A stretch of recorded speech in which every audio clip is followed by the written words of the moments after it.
শোনো হে প্রশাসন, 2024 সাল থেকে যদি আপনারা শিক্ষা না নেন, আপনারা যদি আবার আগের ছকের নির্বাচনের দিকে ফিরে যান, আপনারা যদি আবার গুলশানের দিকে লাইন দেন, এই তরুণ প্রজন্ম আপনাদেরকে ক্ষমা করবে না। এই তরুণ প্রজন্ম যারা জুলাইয়ে এসে রক্ত দিয়েছিল, এই শাহী খুনি হাসিনাও বলতে বাধ্য হয়েছিল ওদের একটাকে মারলে একটাই যায়, বাকিগুলা রাস্তা থেকে যায় না।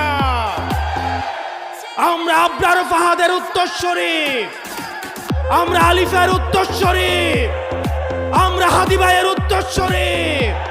সুতরাং যেসব ডিসিএসপিরা আবার 14-এর মতো, 18-এর মতো, 24-এর মতো ব্যালট বাক্স ছিনতাই করার চিন্তা করছেন, আপনাদের প্রতি আহ্বান থাকছে, আপনাদের প্রতি আপনাদের পরিণতি হারুনের মতো এবং বেনজিরের মতো হবে।